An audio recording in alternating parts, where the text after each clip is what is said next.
सम्मिलित था वो देख लीजिए, लिच्छवी था, ज्ञात्रक था और विदेह था। वजी संघ की राजधानी कहाँ थी? तो ये थी वैशाली। लिच्छवी की राजधानी जो थी वैशाली थी। बिहार के भागों में स्थित कौन सा महाजनपद में गणतंत्र था? तो ये था वजी। ईसा पूर्व 6ठी सदी में विश्व की प्रथम गणतंत्रात्मक व्यवस्था कहाँ थी? तो ये वैशाली में थी। ठीक है।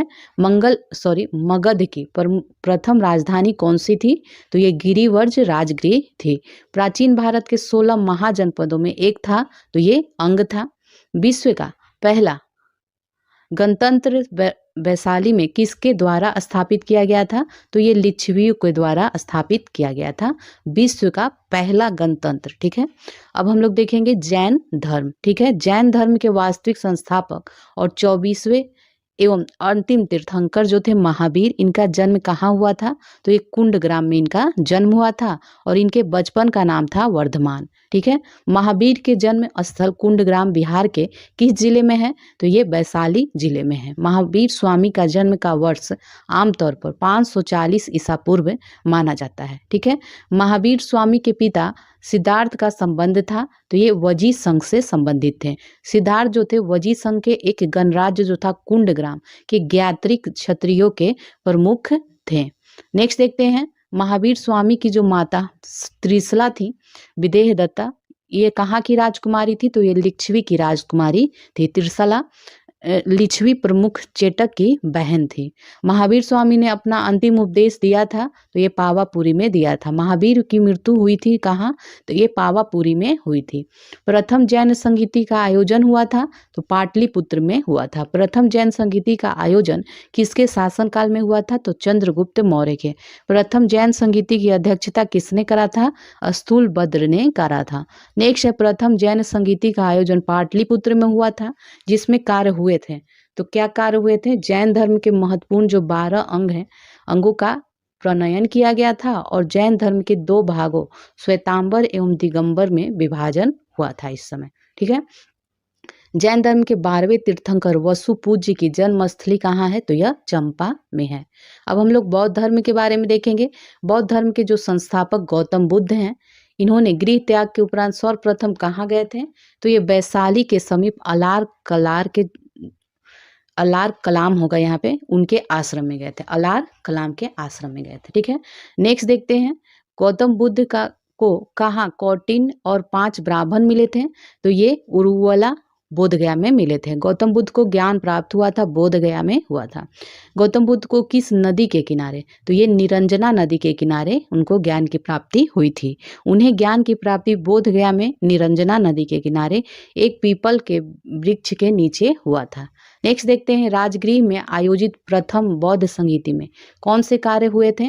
तो यह हो जाएगा बुद्ध की शिक्षाओं का संकलन सूत और विनय पिटक में हुआ था। प्रथम बौद्ध संगीति का आयोजन लगभग 483 ईसा पूर्व में हुआ था। नेक्स्ट देखते हैं द्वितीय बौद्ध संगीति का आयोजन वैशाली में हुआ। इसमें क्या काम हुआ था? तो ये बौद्ध धर्म 2 भागों स्थावीर और महासंघिक के रूप में विभाजित हुआ था। द्वितीय बौद्ध संगीति का आयोजन 383 ईसा पूर्व में हुआ था। तृतीय बौद्ध संगीति का आयोजन पाटलिपुत्र में हुआ है और इसके अंतर्गत क्या किया गया था? कुछ कठोर नियम बनाए गए थे तथा अभिधम्म पिटक का संकलन हुआ था। तृतीय बौद्ध संगीति का आयोजन लगभग 251 ईसा पूर्व में हुआ था। निम्न में से किस नगर से महात्मा बुद्ध का घनिष्ठ संबंध रहा है? तो ये सभी है, बोधगया, राजगीर, वैशाली, इन सभी से रहा है। नेक्स्ट है महात्मा बुद्ध ने पाटलिपुत्र के विनाश के कारणों की भविष्यवाणी करा था, उनमें सम्मिलित था। तो ये सभी बाढ़, अग्नि, आंतरिक कलह, ये सभी था। बोधगया में महाबोधि मंदिर बनाया गया है जहाँ पे गौतम बुद्ध को ज्ञान प्राप्त हुआ था। प्रसिद्ध बौद्ध सारिपुत्र का जन्म हुआ था नालंदा में। ठीक है। अब आगे देखते हैं मगध साम्राज्य का उद्यान। ठीक है। इसमें फर्स्ट है प्राचीन भारत में साम्राज्यवाद की शुरुआत और विकास का जो श्रेय है वो मगध को जाता है। मगध राज्य की आरंभिक राजधानी गिरिवर्ज राजगीर ये थी। राजगीर जो है पहाड़ियों से घिरी है। महाभारत तथा पुराणों के अनुसार मगध का सर्वप्रथम राजवंश था तो ये बृहदर वंश था। ये राजवंश जो है जरासंध के पिता बृहदर्थ से आरंभ होता है। मगध जनपद का संस्थापक था बृहदर्थ तथा जरासंध। मगध साम्राज्य का वास्तविक संस्थापक कौन था? बिंबिसार।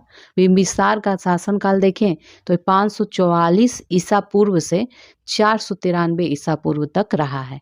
बिंबिसार में एवं अजातशत्रु किस वंश के थे? तो ये हर्यक वंश के थे। बिंबिसार को श्रेनिक तथा अजातशत्रु को कुनिक भी कहा जाता है। बिंबिसार महात्मा बुद्ध का मित्र था। ठीक है, अब नेक्स्ट देखते हैं मगध साम्राज्य का उत्कर्ष प्रारंभ हुआ ये बिंबिसार के शासनकाल में। बिंबिसार ने किस राजकुमारी के साथ विवाह किया था? तो ये उपयुक्त सभी से, कौशल देवी, चेलना, खेमा, इन सभी से किया था। बिंबिसार ने वैवाहिक संबंधों द्वारा अपनी स्थिति सुदृढ़ करा था। कौशल देवी कौशल की, खेमा पंजाब की और चेलना जो थी वजीर संघ की राजकुमारी थी। बिंबिसार ने ब्रह्मदत्त को पराजित कर कौन सा राज्य जीता था? तो ये अंग था। हर्यक वंश का दूसरा शासक था अजातशत्रु, जो अजातशत्रु 493 से 461 ईसा पूर्व में कार्यकाल था और इसने अपने पिता बिंबिसार की हत्या करके सत्ता प्राप्त किया था। राजगीर में दुर्ग तथा स्तूप की स्थापना मगध के किस शासक ने किया था? तो ये अजातशत्रु ने किया था। वजीर संघ के लिच्छियों को पराजित करने वाला मगध का शासक कौन था? तो ये अजातशत्रु था। अजातशत्रु के साथ प्रेम संबंध के लिए चर्चित नर्तकी आम्रपाली कहाँ की थी? तो ये वैशाली की थी। अजातशत्रु ने किस राज्य के साथ युद्ध में प्रथम बार रथमुसल, महाशिलाकंटक नामक हथियारों का प्रयोग किया है? तो यह लिच्छवी के साथ। प्रथम मगध साम्राज्य का उत्कर्ष किस शताब्दी में हुआ था? तो ईसा पूर्व 6ठी शताब्दी में हुआ था। पाटलिपुत्र नगर की स्थापना किस शासक ने किया था? तो ये उदयन ने किया था। अजातशत्रु के बाद उदयन मगध की गद्दी पर बैठा था, उसे उदयभद्र भी कहा गया है। किस राजा ने पाटलिपुत्र को सर्वप्रथम मगध की राजधानी बनाया? तो ये उदयन था। हर्यक वंश का अंतिम शासक नागदशक था। हर्यक वंश के उपरांत मगध पर किस वंश की स्थापना हुई? तो ये शिशुनाग वंश की। शिशुनाग वंश का जो संस्थापक था वो शिशुनाग था। सर्वप्रथम मगध के किस शासक ने गिरिवर्ज राजगृह के अतिरिक्त वैशाली को भी अपनी राजधानी बनाया? तो इस शिशुनाग ने बनाया था। किस शासक ने पाटलिपुत्र को पुनः राजधानी बनाया और तब से मगध साम्राज्य की राजधानी पाटलिपुत्र ही रही? तो ये कालाशोक। कालाशोक को काकवर्ण भी कहा जाता है। द्वितीय बौद्ध संगीति का आयोजन कालाशोक के काल में हुआ था। द्वितीय बौद्ध संगीति का आयोजन जो हुआ था वैशाली में हुआ था। द्वितीय बौद्ध संगीति या समिति का आयोजन 383 ईसा पूर्व में हुआ था। द्वितीय बौद्ध संगीति की अध्यक्षता किया था साबक मीर ने। ठीक है, नंद वंश का संस्थापक था महापद्मनंद। झा एवं सिरमाली की पुस्तक जो है प्राचीन भारत में नंद वंश का संस्थापक माना गया है महापद्मनंद, महानंदिन को माना गया है इनके अनुसार, झा और सिरमाली के अनुसार। ठीक है, और ऐसे महापद्मनंद है। मगध के किस शासक को कली का अंश, परशुराम अवतार, क्षत्रियों का नाशक, सर्व छत्रतांक, एक छत्र एक राट, किसको कहा गया है? महापद्मनंद को। यह नंद वंश का सबसे प्रतापी शासक था। नंद वंश का अंतिम शासक था घनानंद। प्रथम बौद्ध संगीति का आयोजन किसके शासनकाल में हुआ था? तो ये अजातशत्रु के शासनकाल में लगभग 483 ईसा पूर्व में हुआ था। प्रथम बौद्ध संगीति का आयोजन कहाँ हुआ था? तो ये राजगीर में गिरिवर्ज हुआ था। प्रथम बौद्ध संगीति की अध्यक्षता किसने करा था? तो यहाँ महाकश्यप ने किया था। मगध साम्राज्य में कलिंग का विलय सर्वप्रथम किया था तो महापद्मनंद ने किया था। निम्नलिखित में से कहाँ मगध का कौन सा राजा सिकंदर महान का समकालीन था? तो ये घनानंद था। सिकंदर के आक्रमण के समय मगध का शासक घनानंद था। निम्न में से किस राजा ने पाटलिपुत्र को बसाया था? तो ये उदयन था।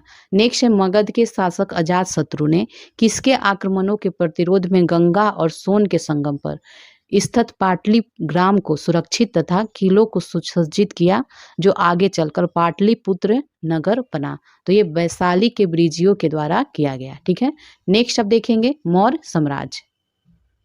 फर्स्ट है मौर्य साम्राज्य का संस्थापक कौन था? तो ये चंद्रगुप्त मौर्य था। मौर्य साम्राज्य की राजधानी कहाँ थी? तो ये पाटलिपुत्र।